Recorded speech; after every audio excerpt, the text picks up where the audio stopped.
Prior to Katrina, this was people's homes. Probably the worst storm we've ever seen with loss of life and disaster. It took lives, it took a lot of lives.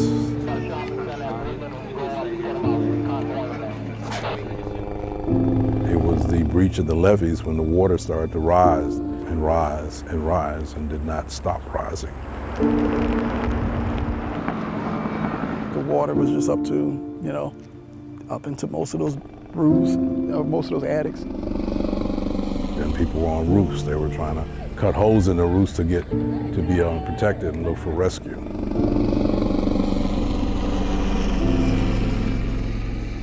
Truly a massive disaster that's caused by the hurricane, but also caused by man as well.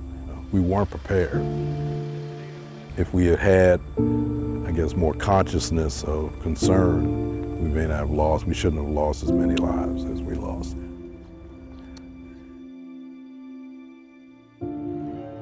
And if we don't do something, then this could happen again, and then New Orleans will be where the coast is, on the coast of Mexico. And so we have to build back land, but we have to also slow down the deterioration that we're causing, abusing the land for our future.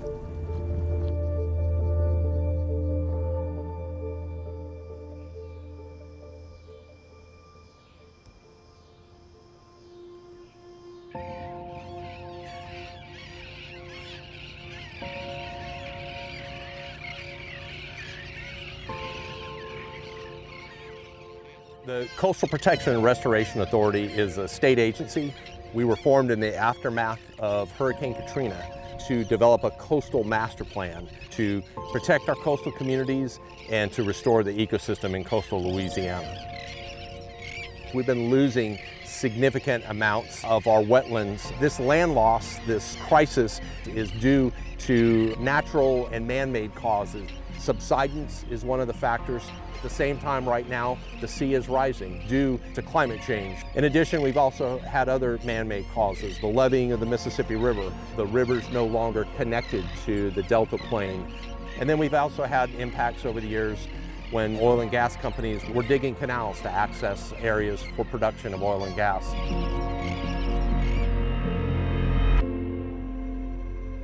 There are a number of different strategies that we use to restore our coast and protect our coastal communities moving forward. From marsh creation or land building, to barrier island restoration, to shoreline protection, to reconnecting the river, whether it's freshwater diversions or sediment diversions. And then at the same time, we'll also work on protection projects to complete the hurricane protection system that protect the New Orleans metropolitan area.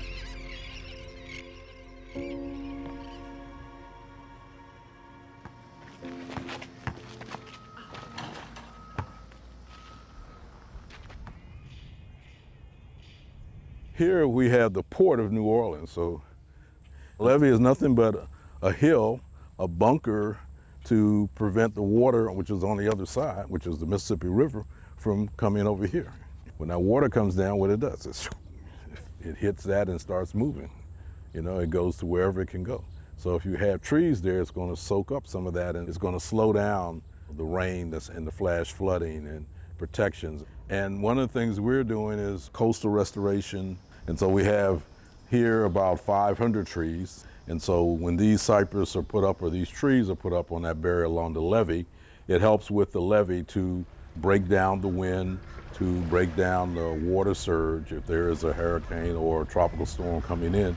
It allows to have this barrier between the storm and the community. So we call it multiple lines of defense. Yeah, we have planted over 2,000 trees so far.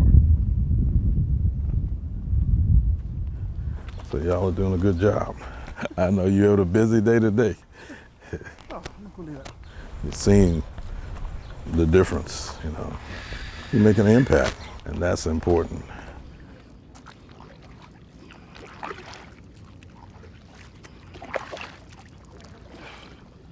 So right here you can see one of the stumps from what was a cypress tree. So all of the lower line areas was cypress trees, and all of those just died out. The fact that this is open water is just the evidence of ecological devastation. Open water becomes a pathway to let in more water. This was actually a flourishing cypress tree farm. So it's going to take years for it to actually repair, the nature to repair itself. But it's, by us planting trees along those banks, we can kind of have a start. We just put a couple dozen trees at a time on all of our kayaks, and we bring little shovels and we plant them. How many did we plant this year in the spring? It was less than 100.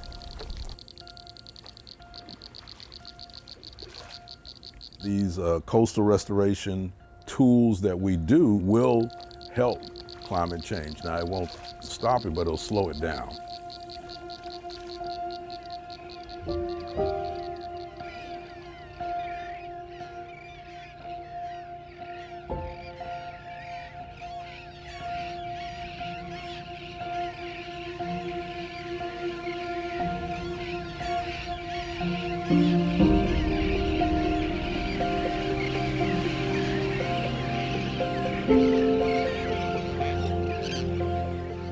Right here on Queen Bess Island. It's almost in the Gulf of Mexico. This island actually serves as nesting ground for a wide range of species. Those brown pelicans, getting about as old as they can be. Mama hadn't quite kicked them out yet, but she's well on her way to getting those out of the nest.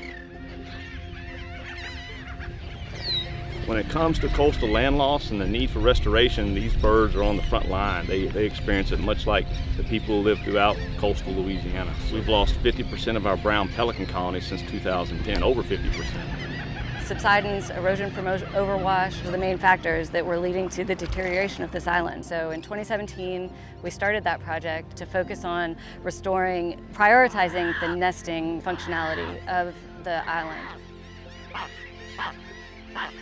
We need habitat restoration like this that focuses in on certain types of species and what they need to be able to maintain a healthy, diverse ecosystem. It's all part of restoring the coast. We installed these all the way around the island to just better protect it from wave-driven erosion. But we also wanted to promote the type of vegetation that brown pelicans and similar birds like to nest in. So all the plants that we see in the background, the vast majority of them are ones that we planted. We came through and we planted thousands of plants. At the tail end of construction, we came and we pulled up and Todd was nervous. He was really hoping that the pelicans would come back and that they would nest again. And so we got off the boat down on the south side of the island and Todd could see with his binoculars way down, far from all the construction activity, he could see birds flying around, one that had a stick in its mouth. And so he just jumped up in the air. He's like, they're nesting, they're nesting. It worked. So it was really exciting.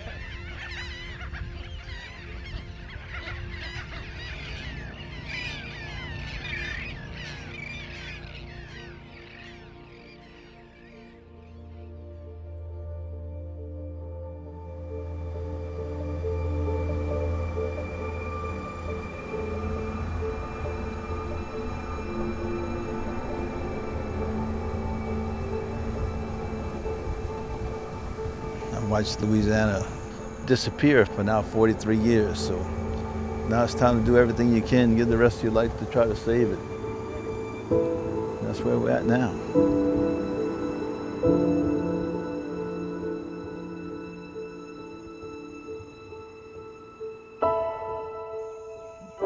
Actually, the biggest culprit is the fact that we built levees and stopped the river from delivering sediment and fresh water into the estuary like it did for eons. That's what built this. Since we built the levees now, we've lost 2,400 square miles so far. That's larger than Delaware. That's larger than the Grand Canyon. Since Katrina, we've lost over 200 square miles of land between the Gulf of Mexico and New Orleans. And look how bad it was then. Just think how bad it's going to be the next one if it happens before we do something. We can reverse it. We just have to open the river up and build some ridges with those diversions and keep that fresh water pumping. And the only way we can do that is to reintroduce the river and bring back the estuary to what it was.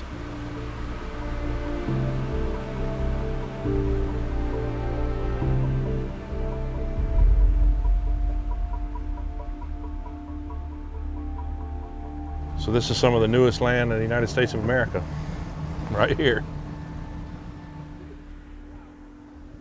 This was an open bay. 2 years ago, it was completely open right here. And look at it already. All we did was build a crevasse and build some terraces to where it slows it down when it hits it. And when it swirls out, boom, it builds land instantly. Look at these willow trees, how big they are already. Wow, look at it. Absolutely amazing that this happened this quick. Because we had a naturally occurring diversion. We have water coming from the Mississippi River. And that's the secret to everything is the Mississippi River. I mean, it's laden with sediment. It's got fresh water to keep the salt water at bay. And it just builds. Instead of losing 1/4 of an inch a year, we gain an 1/8 of an inch. Wow, this is just amazing. The Mississippi River drains about 2/3 of the United States. So we've got little parts of Iowa and Minnesota and North Dakota floating in the water right here. So that sediment is being trapped by this vegetation here, and that's what's helping increase the bottom elevation and ultimately ended up in elevations that'll support things like willow trees over there. And ultimately, in the future, hopefully there'll be cypress trees and things like that, a swamp here like there once was. So from an ecological perspective, it's tremendously important for the birds, the fish, the other wildlife, but it also helps to provide storm surge protections.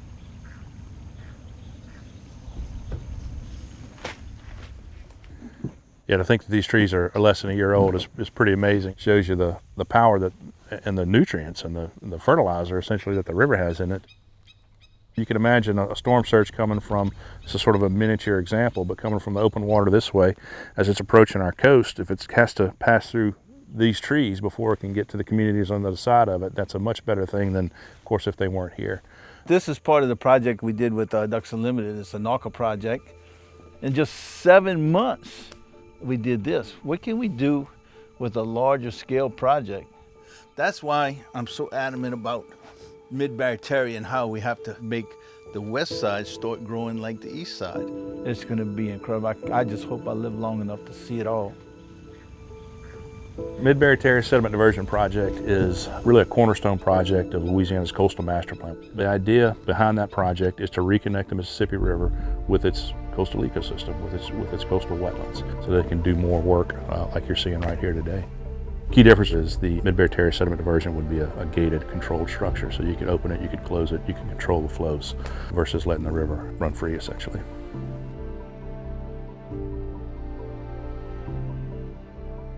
I think mid-barrier terry is going to protect New Orleans. These are going to build that marsh infrastructure between New Orleans and the Gulf of Mexico. That's the only way we can live here. There's no way we can survive if we don't do this. Let's be clear. The mid-barrier terry sediment diversion project is a mitigation project. That's right. Is that going to change things and is that going to impact people? Of course it will. And we've been very transparent about that, and we do have a plan and funds available to try to assist to ease those changes, ease transitions.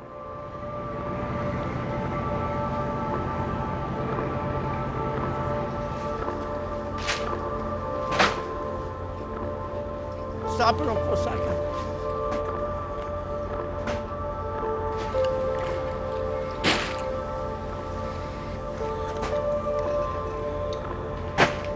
Pretty beautiful oyster. Yeah, I'm saying, I don't know what you would taste. They got a healthy eye. Gorgeous. Good job. I am an oyster dealer all my life. Produce oysters for the last 50 years. The mid-barrier terry diversion is going to wipe out this industry because fresh water, way too much fresh water. Our oyster needs of both styles of water, fresh water and salt water. Too much fresh water, it'll wipe out everything. It'll wipe out our ecosystem of the Gulf. Kill 80, 90% of our products, sometimes 100%. That's what we face.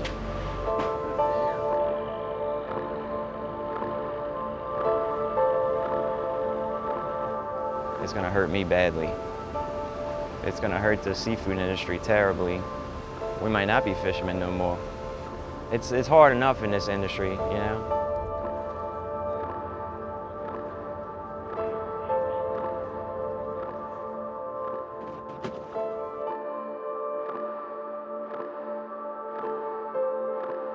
Listen to me. I ain't no scientist. I didn't even go to high school. I know how to catch shrimp. I know what shrimp like. I know what it takes to feed my family. You put a diversion right there, I'm gonna be that man at Walmart saying thank you for shopping. The Mississippi River drains, I want to say it's 32 states and 2 Canadian provinces of fertilizer, nitrates from all these corn growing, crop growing states. So how can it be in this state's best interest to allow river water from the second most polluted river in the U.S. to flow into the most seafood productive estuary in the United States? It doesn't make any sense.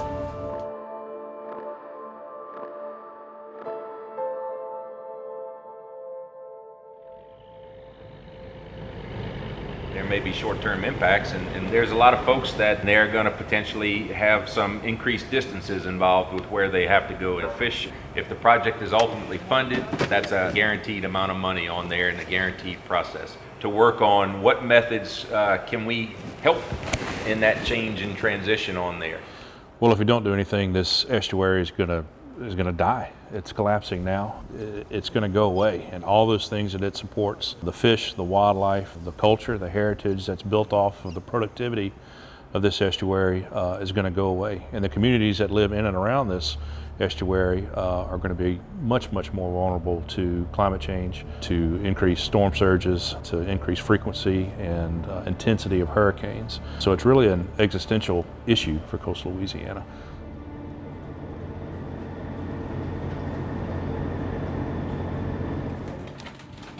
Good. Which one are we going to start first? The bushels? All right. We'll start with the bushels first. How much money do they set aside? Not a lot to buy this industry out. And do I want them to buy me out? Not really. I love what I do, and I do what I love. I'm very successful at what I'm doing. I want to keep on for my kids and his kids to be in this industry. I want to build land, but there's other ways, but not us, the cost of what we did, our livelihood. With woodwork, it's pumping settlement by pipelines and build these islands up and slow down this water and have an industry in between.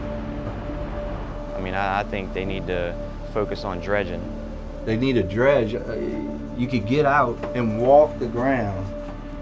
You know, it's proven.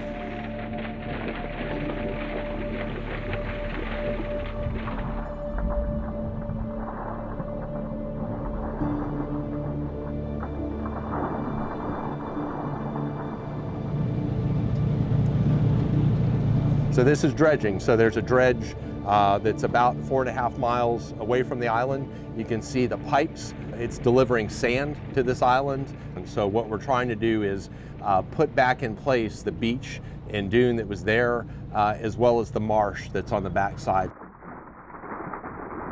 Dredging is one of the tools that we use to build land.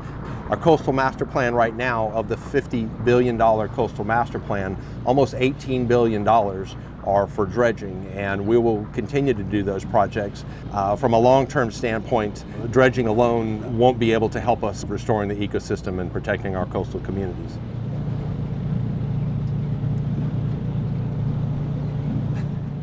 Yeah, so we're at a point now in coastal Louisiana where we can't afford to leave any tool unused, right? So there's not we can only dredge and be successful, or we can only do river diversions and be successful, or we can only do barrier islands and be successful. It's got to be a combination of all of those things to be able to sustain and maintain as much as we possibly can in coastal Louisiana.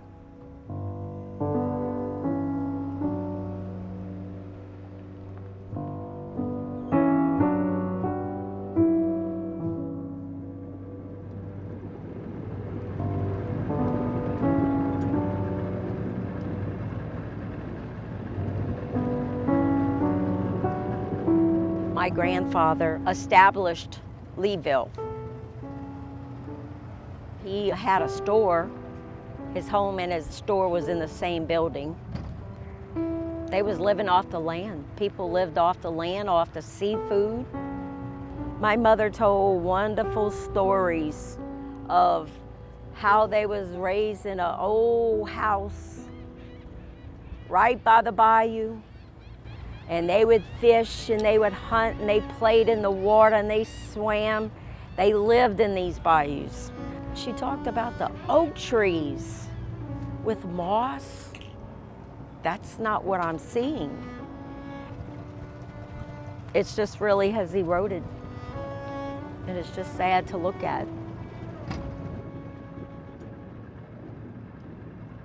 This is where all of my relatives were buried. My grandfather, cousins, in this cemetery, which was publicly opened up by my grandfather. It's sad to see the graves down in the water. I mean, it's just, I feel like the history is being lost. Grave sites, it's how you find where people came from and where they migrated to. But our Gulf is getting closer in all the time. My mother wouldn't have seen those dolphins when she was a child. Brings you to the reality of how much the coast is coming further back inland. I have hope though. I think they got great plans to change things, but it's gonna take a while. It's gonna take some time. It didn't happen overnight, so it's not gonna be fixed overnight.